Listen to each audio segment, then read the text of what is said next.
Continue करो. In the previous lecture, we discussed about surface tension, derivation of surface tension, then application of surface tension and its problem. Discussed about the previous lecture. Then today, one more important concept related with liquid state, that is a viscosity. Okay, viscosity means rate of flow of liquid, or every liquid exhibit some resistance to flow. Okay, म्हणजे काय, liquid flow होण्याचा जो rate आहे त्याला म्हणतो आपण viscosity. Okay, resistance flow is called as viscosity. Okay, it is developed in liquid because of shearing effect of moving one layer of liquid past another. Okay, आता यामध्ये काय सांगितलंय, आता लिक्विड फ्लो होण्याचा रेट म्हणजेच काय, की इथे एक डायग्राम दिसते. या डायग्राम मध्ये तुम्हाला इकडे एक सिंपल, हे बघा इथे दिलेलं आहे, एक सिंपल वॉटर दिसतंय. इथे जे दिलेलं आहे हे आपलं इडेबल ऑइल, खाद्यतेल आहे या बिकर मध्ये. आणि इकडे जे आहे थर्ड लिक्विड जे दिसतंय ते आहे हनी, म्हणजे मध. ओके, तिघांचं जर तुम्ही कंपॅरिझन केलं तर वॉटर या दोघांच्या तुलनेत फास्ट फ्लो होतो. म्हणजे कशाच्या कंपॅरेटिव्ह मध्ये, तर ऑइलच्या आणि हनीच्या कंपॅरेटिव्ह मध्ये काय होतं, वॉटर काय होतं, फास्ट फ्लो होतो. ओके, किंवा तुम्ही दोन बीकर मधून एक बीकर टाकायचं म्हटलं ते इझिली ट्रान्सफर होतं. तेच जर तुम्ही ऑइल घेतलं तर ते थोडं स्लो फ्लो होतं. ओके, ते जर आपण मध घेतला तर ते लवकर फ्लो होणार नाही. ओके, तर हे काय, viscosity of different liquid. Okay, resistance to flow of different liquid have a different rate. Okay, तर हे एक रिलेटेड आहे विस्कॉसिटीच्या. तर that is called as viscosity. Okay,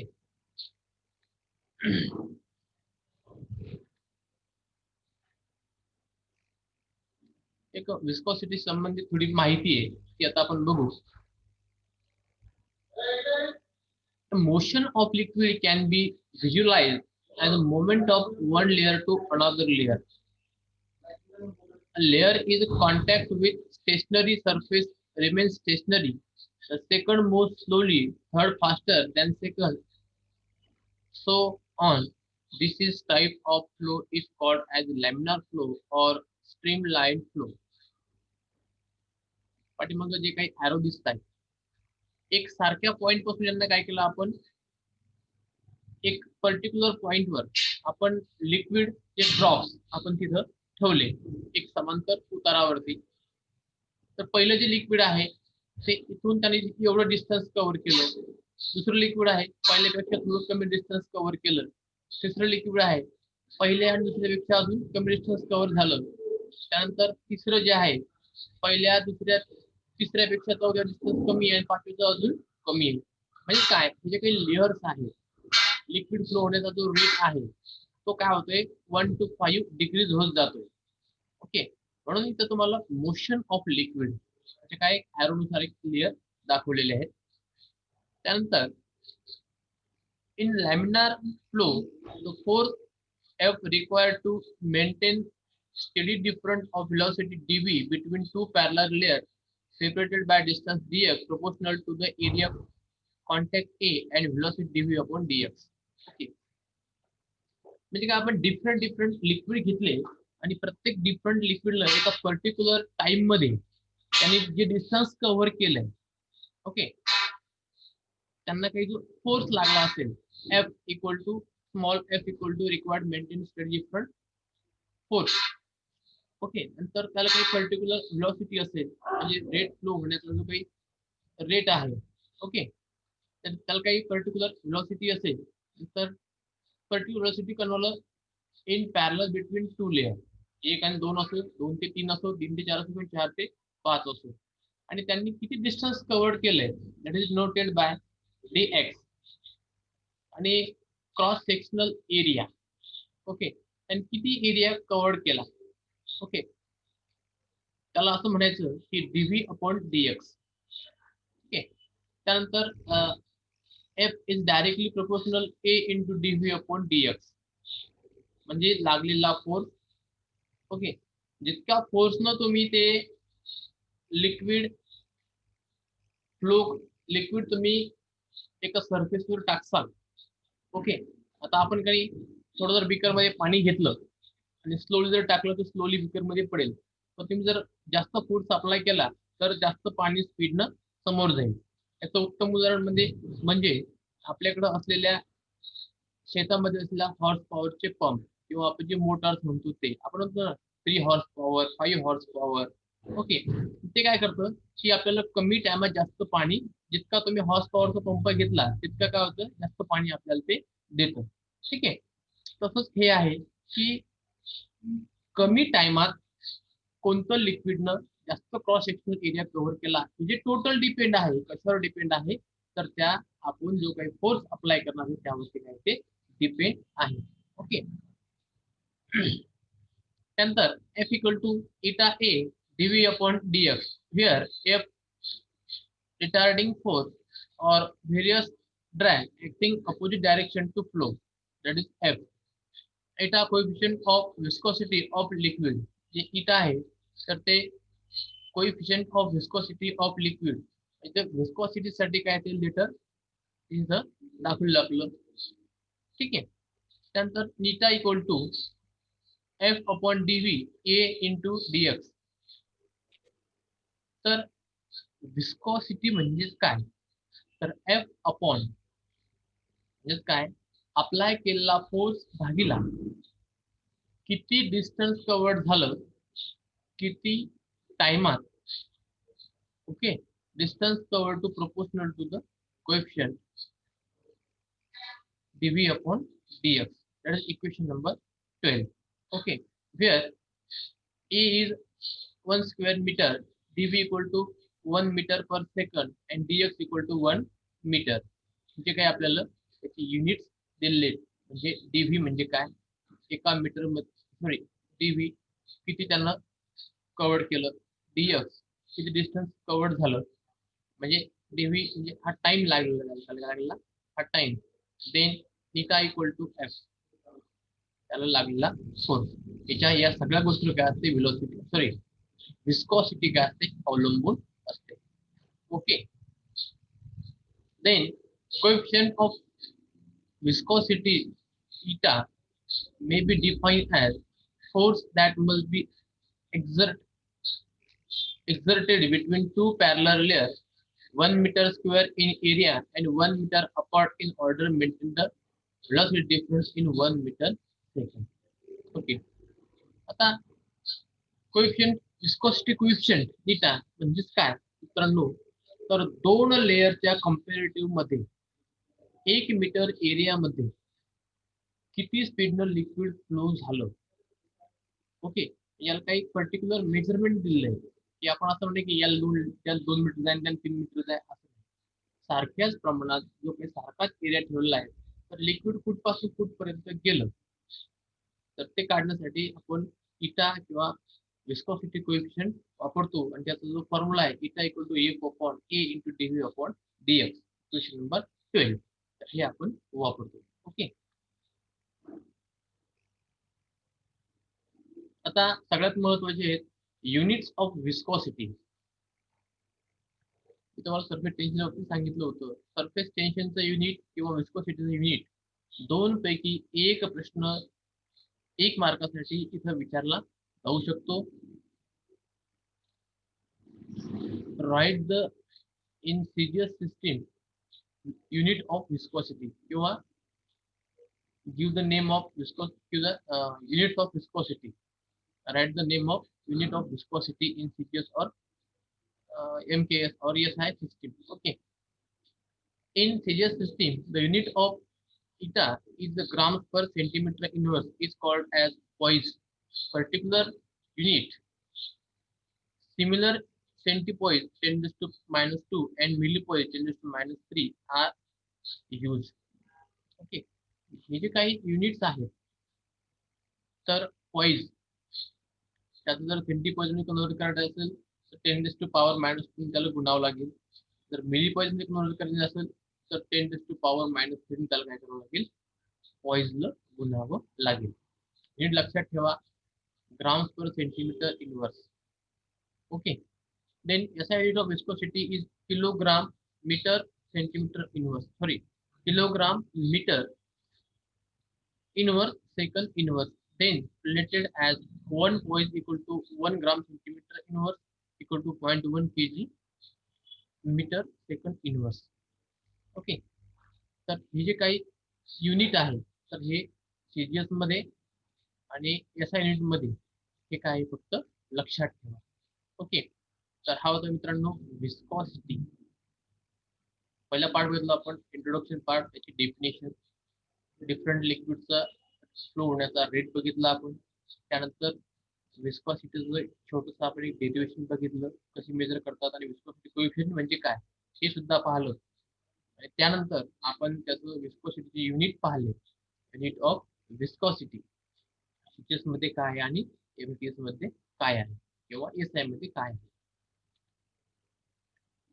Then measurement of viscosity by Oswald viscometer. Okay. आता जसं आपण liquid drop method बघितली काय डिटरमाइन करण्यासाठी, सरफेस टेन्शन डिटरमाइन करण्यासाठी, तशीच ही काय एक ओसवाल्ड विस्कोमीटर मेथड आहे विस्कॉसिटी मेजर करण्यासाठी.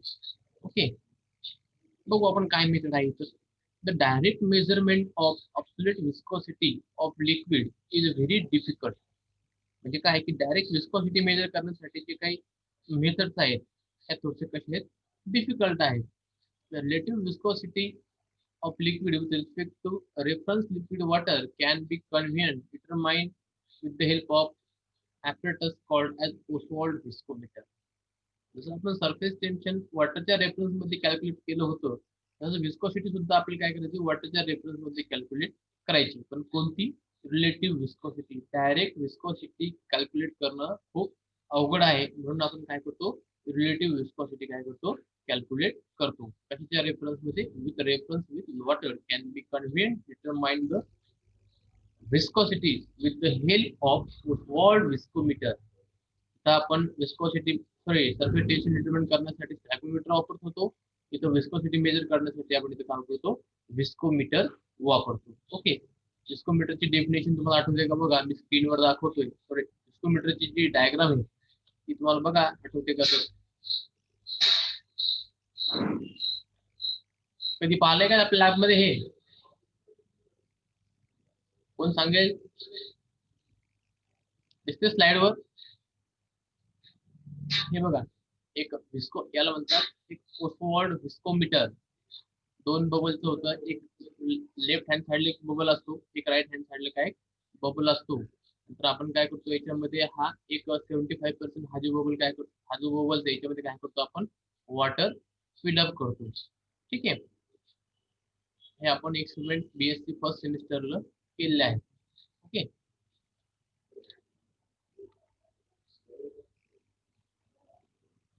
A definite quantity of liquid under examination is put into the wider limb. The quantity of liquid should be taken that bigger bulb is filled more than half of volume. They generally require 10 to 15 ml of liquid. It is taken sucked up into the other limb through the capillary tube. The liquid is allowed to flow through the capillary attached to the similar bulb and time flow from mark A to B is noted. बघा जो काही आपला experiment आहे तो experiment त्यांनी इथे काय केलं, आपल्याला एक शॉर्टकट प्रोसिजर त्यांनी आपल्याला इथं सांगितलेली आहे. बघा तुम्हाला आठवते का, तर आपण हे जे ओसवाल्ड विस्कोमीटर आहे, तर ह्या बल्ब हा जो पॉइंट A आणि हा पॉइंट B, तर आम्ही तुम्हाला प्रॅक्टिकल करताना सांगत होतो की हा जो वर अप्पर साइडचा जो बल्ब आहे, तर हा काय करायचा, 75% काय करायचं, फिलअप करायचा. ओके. आणि 75% फिलअप केल्यानंतर हे झालं आपलं प्रायमरी. आपण जे फिलअप कशाने करायचा, तर जे आपण रेफरन्स लिक्विड घेतले वॉटर, त्याने काय करायचं, तो फिलअप करायचा.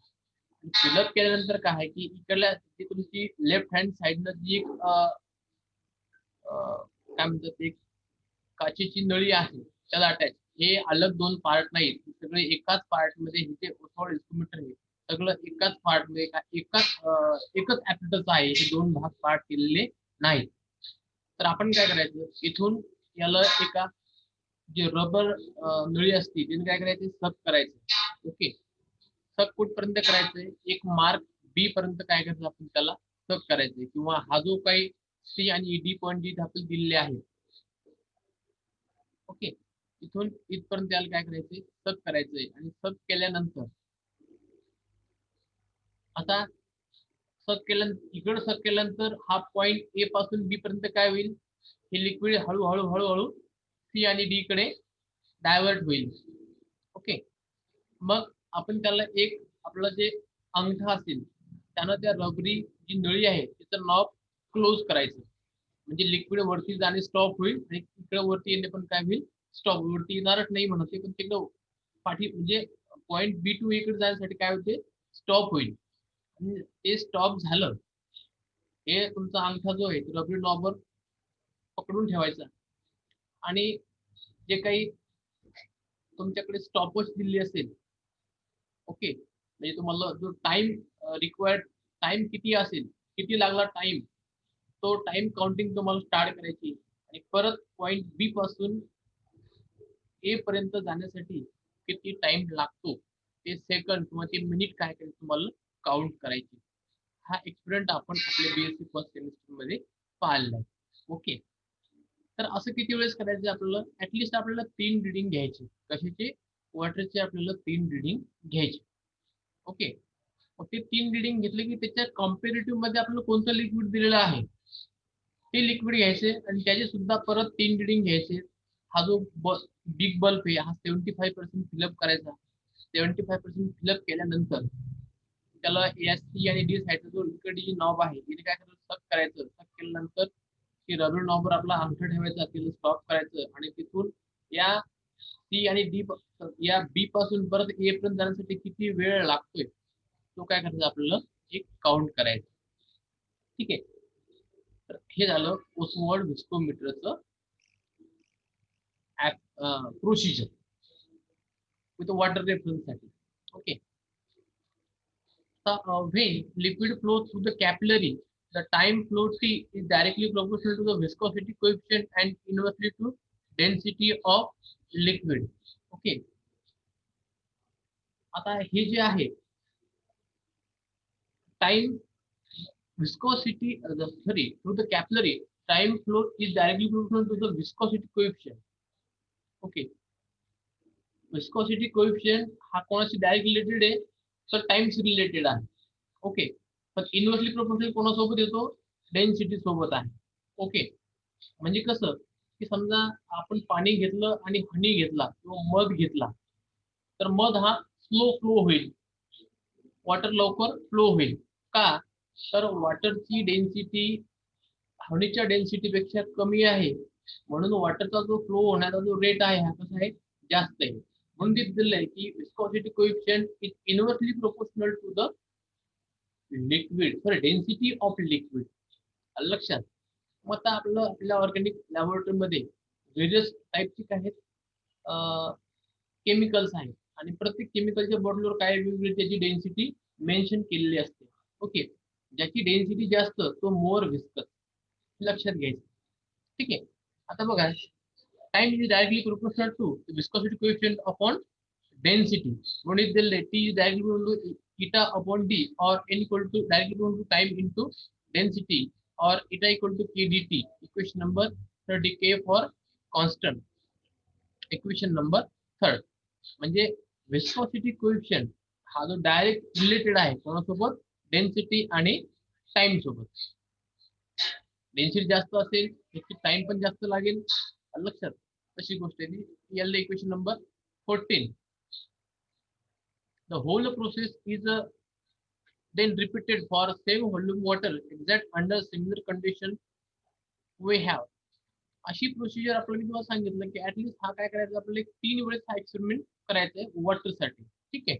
आता काय घेतलंय आपण, तिथे सर्व सांगितलं ते काय घेतलं, व्हॉल्यूम ऑफ वॉटर, म्हणून इथं eta W equal to K T W into D W, म्हणजे वॉटरचं विस्कोसिटी कोएफिशियंट, वॉटर फ्लो होण्यासाठी लागणारा टाइम आणि वॉटरची डेन्सिटी, जे डी डब्ल्यू मेन्शन केलंय ते कशासाठी केलंय, फक्त only related with water.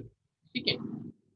when eta w, ktw and dw are the coefficient of viscosity, time of flow and density of water respectively. आता सांगितलं की eta w म्हणजे काय, viscosity coefficient of water, t for time flow to required water, then density for water. Okay.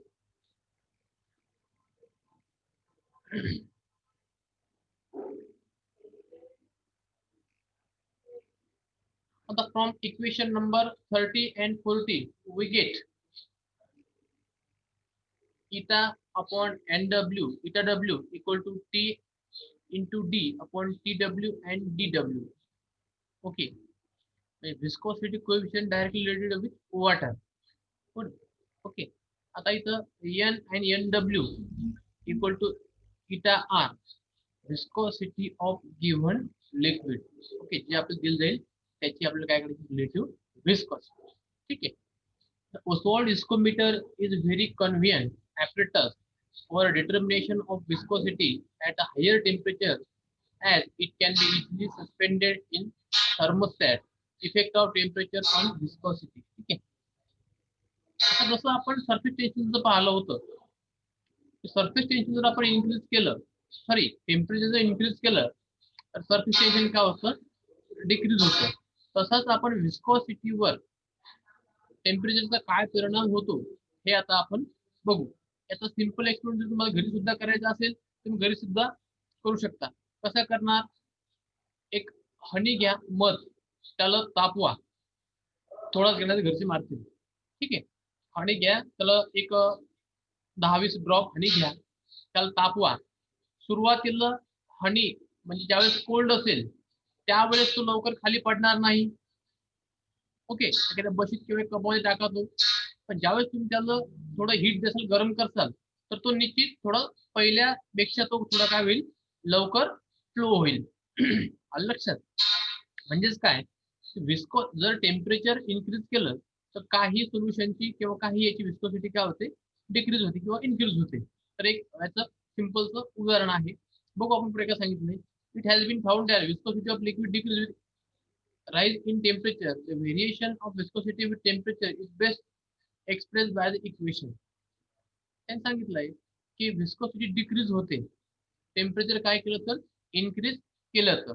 Okay, म्हणजे surface tension as well as viscosity, temperature increases, viscosity as well as surface tension decreases. हे लक्षात ठेवायचं. The variation of viscosity with temperature is best expressed by equation. तसं त्यांनी काय equation दिलेलं आहे, theta equal to A into E raised to the power E plus R T, where A and E is activation energy of viscous flow. Okay, काय आपलं viscous liquid आहे, viscous liquid flow होण्यासाठी त्याला लागणारी activation energy आहे आणि त्याच्यामध्ये असलेली ऍक्टिव्हेशन एनर्जी, आणि ए म्हणजे काय, ते कव्हर करणारे एरिया, किती एरिया ते कव्हर करते तो area, R constant for given liquid taking logarithm. Then ln eta equal to ln a plus e upon R T, equation number 17. Okay, आता हे एलिन काढून टाकायचं आपल्याला by taking logarithm in both side. म्हणून log to the base 10 eta equal to log to the base 10 a plus e upon जी काही gas constant जो आहे त्याची व्हॅल्यू कॉन्स्टंट असते 2.303 upon R T, equation number 18.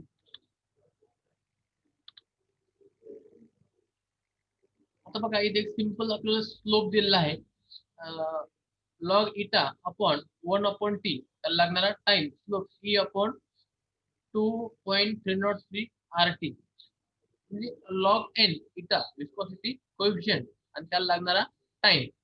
Okay, ते सांगितलंय की टेम्परेचर जर राईज झालं तर विस्कोसिटी काय होते, डिक्रीज होते. तर ह्या इक्वेशन वरून काय होते, डिक्रीज होते. हेच plot A log 1/T should be straight line. The reason why viscosity decrease with rise in temperature, as that as the temperature increases, the molecular aggregation increase and hence the resistance to flow may be expected decrease. Okay, की जे काही ऍग्रिगेशन आहे म्हणजे मॉलिक्युलचे जे काही ऍग्रिगेशन आहे, तर हे जे ऍग्रिगेशन काय होतं त्यांनी सांगितलं की ते एकमेकाच्या एक जवळ येतात आणि जवळ आल्यामुळं काय की जो रेट फ्लो जो मोर विस्कस जे लिक्विड आहेत त्याचा जो रेट जो आहे तर तो अजून काय होतो नॉर्मल पेक्षा अजून स्लो होतो. तर हे आहे मित्रांनो आपलं विस्कॉसिटी. ठीक आहे, तर मित्रांनो आज आपण बघितलं विस्कॉसिटी, त्याची डेफिनेशन, एक त्याचं कम्पेरेटिव्ह तीन लिक्विडचे हे, नंतर अप्लिकेशन सॉरी त्याचं एक छोटंसं डेरिवेशन आणि effect of temperature on viscosity. तर उद्या आपण बघू अप्लिकेशन ऑफ विस्कॉसिटी. तर माझी सर्वांना विनंती आहे की उद्या आपण टीचमेंट जे ऍप आहे त्यावर आपण लेक्चर आपण घेणार आहोत. तर ज्यांनी अद्याप त्यांनी टीचमेंट ऍप डाउनलोड केलं नाही तर त्यांनी आता लगेच टीचमेंट ऍप डाउनलोड करा. केलं नाही केलं तर माझ्या लॉगिनला मग परत ते दिसतं.